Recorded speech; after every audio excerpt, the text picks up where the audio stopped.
Jadi baik Bapak, terkait dengan kasus yang menimpa wartawan viralntt.com Aurel Kolo yang dilakukan oleh oknum aparat desa Humusu Wini, itu tadi kita melihat Bapak sebagai kuasa hukum dari pihak korban itu mendatangi pihak Polres TTU, itu dalam rangka apa Pak? Ya, itu yang pertama, saya ke Polres itu untuk mempertanyakan laporan yang sudah diajukan oleh korban sendiri pada Oktober 2025. Artinya saat ini sudah berjalan hampir 4 bulan, 5 bulan. Tetapi belum ada tanda-tanda perkara ini akan seperti apa. Oleh karena itu saya datang secara khusus ke Polres TTU untuk mempertanyakan, dan tadi saya bertemu dengan penyidik dan bertemu dengan Kasat dan bertemu dengan Kapolres. Intinya ini adalah penganiayaan, pengkeroyokan yang patut diduga diotaki oleh orang yang punya kekuasaan. Yang patut diduga ini digerakkan oleh kepala desa. Oleh karena itu harus dimintakan pertanggungjawaban bahwa sesuai dengan semangat KUHP sekarang, perbuatan-perbuatan tertentu itu bisa dilakukan RJ, restoratif justice. Akan tetapi dari informasi yang saya peroleh dari penyidik bahwa di antara para pelaku yang pengecut itu tidak ada yang mengakui perbuatannya. Oleh karena itu saya bilang, ya sebetulnya mereka itu dipimpin oleh kepala desa dan beberapa orang stafnya. Mereka mengantarkan uang 20 juta untuk minta damai. Nah, yang saya pikirkan adalah jika mereka tidak bersalah, mengapa mereka menawarkan uang?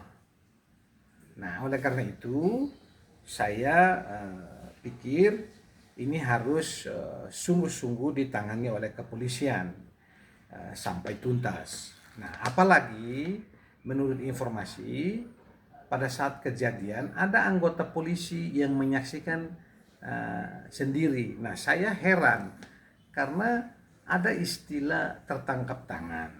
Nah, anggota polisi itu harusnya dia mengambil peranan memperkuat penyelidikan dan penyidikan supaya para pelaku ini bisa dimintakan pertanggungjawabannya. Tapi justru anggota polisi ini tidak berbuat apa-apa. Maka saya berpikir dalam waktu yang secepatnya kalau ini tidak diselesaikan, saya sedang menasehati keluarga untuk mempertimbangkan melaporkan anggota polisi ini ke Propam atau melaporkannya ke Polda supaya ini bisa ditangani. Nah, tetapi kita lihat dengan pertemuan hari ini, kita lihat nanti seperti apa. Yang jelas mereka melakukan satu gerakan tutup mulut, tapi terlihat sekali. Nah, oleh karena itu ya saya yakin dengan pertemuan hari ini proses akan berjalan. Kira-kira begitu. Kita melihat bahwa proses ini sudah berjalan 5 bulan, tetapi dia punya proses ini masih penyelidikan, belum sampai ke penyidikan. Nah, ini tanggapan dari Bapak seperti apa? Memang proses harus melalui dari penyelidikan. Akan tetapi dengan fakta-fakta yang ada, sebagaimana saya sudah pernah mendiskusikan dengan penyidik, hari ini seharusnya prosesnya sudah ditingkatkan, tapi masih berkutat. Dari SP2HP yang saya baca, saya melihat belum ada pergerakan yang lebih jauh. Karena menurut penyidik itu tidak ada yang menyaksikan perbuatan itu. Nah, sebetulnya banyak yang bisa digali untuk mengetahui bahwa memang mereka adalah pelakunya. Pertama, mereka pernah mendatangi keluarga korban mengantarkan uang 20 juta. Pertanyaannya, kalau you tidak bersalah, ngapain kamu ngantar uang? Itu pertama. Nah, kedua, ada polisi yang ketika kejadian ada di tempat. Ketiga, ada suami istri yang ada juga di situ. Jadi ada orang lain. Seharusnya ini kan tindak pidana, maksud ini perbuatan tindak pidana. Saksi itu tidak boleh ditanya, kamu mau nggak menjadi saksi? Setiap orang itu harus dipaksa, dipanggil untuk diperiksa, pakai surat. Begitu namanya diketahui, dia dipanggil secara resmi. Karena saksi dalam pidana itu wajib. Ketika dia menyembunyikan, dia bisa dikenakan sanksi. Oleh karena itu, semua nama sudah kita kasih, tapi penyelidik dan penyidik itu masih belum bergerak dari posisi semula.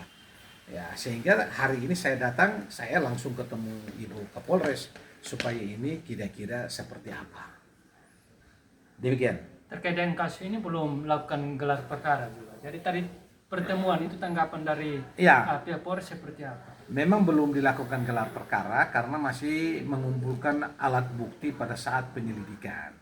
Nah, kita berharap dalam waktu, menurut informasi yang saya dapat hari ini sudah ada beberapa hal, sehingga mungkin dalam waktu dekat akan ada mungkin pemanggilan lagi, baru kemudian dilakukan gelar, baru nanti kita tentukan kasus ini akan dibawa kemana. Demikian.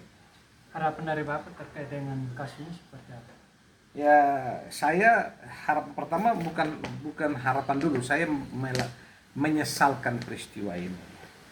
Kepala desanya kan saya tahu, pelaku-pelaku itu saya kenal.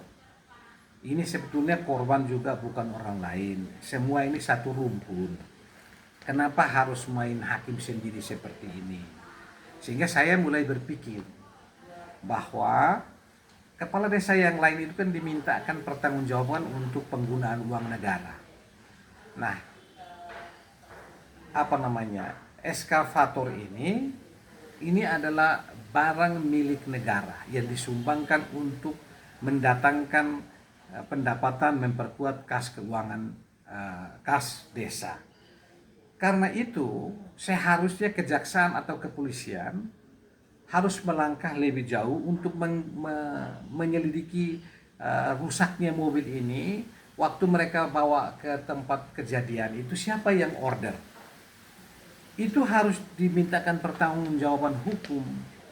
Jadi mungkin jalan Tuhan dengan adanya pengkeroyokan ini ya akan sampai pada bagaimana eskavator ini rusak, itu biayanya 200 juta kalau diperbaiki. Nah, ini kepala desa harus bertanggung jawab dan kejaksaan harus melihat ini. Tidak perlu lewat polisi, kejaksaan bisa langsung memanggil ini supaya jaksa dan perangkatnya mempertanggungjawabkan barang negara ini dipakai untuk kepentingan yang bukan untuk kepentingan kas desa. Dan orang yang menyewa itu juga harus dimintakan pertanggungjawaban karena dia tidak menyewakan secara resmi. Dia melakukan satu persekongkolan dan rekayasa, mungkin harganya lebih murah, itu harus diterapkan hukum juga. Dia menyogok istilahnya.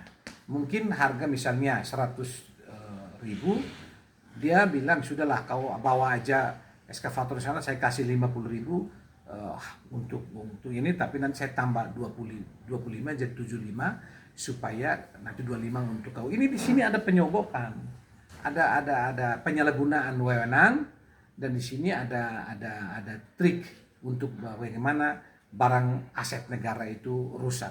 Mereka harus bertanggung jawab. Mungkin itu yang dapat saya sampaikan. Terkait dengan ini nanti selanjutnya pihak kepolisian akan memanggil saksi-saksi yang ada di TKP. Itu bahwa untuk memanggil saksi itu seharusnya pihak kepolisian harus mengeluarkan surat resmi. Siapa-siapa yang ada di lokasi itu wajib hukumnya untuk dipanggil, termasuk dengan oknum polisi yang ada di TKP itu ya Bapak. Ya betul, itu namanya pro justisia. Penyelidikan dan penyidikan itu pro justisia. katakanlah dalam penyelidikan dia belum bisa terbitkan surat. Tetapi dari informasi, dari fakta yang terhimpun sudah diketahui bahwa ada dua atau satu pasang sepasang rumah tangga ya, ibu suami istri ada di tempat. Lalu kemudian ada anggota polisi. Ya, kemudian sudah bisa masuk ke penyidikan supaya mereka bisa dipanggil. Nah, sekarang kan seharusnya sudah bisa. Kan harus dipanggil untuk diklarifikasi, itu boleh. Dipanggil pada saat penyidikan untuk prostitusi ya sudah boleh. Hanya saya tidak tahu kenapa itu tidak dilakukan. Menurut saya orang yang menyewa itu harus ikut bertanggung jawab untuk kerusakan barang itu. Jadi ada dua peristiwa pidana di sini. Yang harus dicatat ada dua peristiwa pidana. Pertama, pengkeroyokan terhadap korban, mereka harus bertanggung jawab. Kedua, penggunaan aset negara yang menyebabkan aset negara itu rusak harus dimintakan pertanggungjawaban. Siapa yang menyewakan dan siapa yang menyewa, dengan harga uangnya kemana. Itu kan ada delik hukumnya, ada pintu perbuatan yang harus dimintakan pertanggungjawabannya. Itu kira-kira. Mungkin ada satu dua tambahan dari Bapak. Sementara cukup, tapi karena mereka berkelit, tadinya saya pikir orang Winnie itu pemberani, tapi ternyata saya punya saudara-saudara itu pengecut, melakukan tapi kemudian mau bersembunyi. Ya sudah, kita bikin terang saja. Saya minta perhatian Kejaksaan Negeri TTU supaya memperhatikan persoalan ini, dan aparat kepolisian Polres yang tadi saya sudah ketemu untuk secara serius menangani perkara ini. Demikian.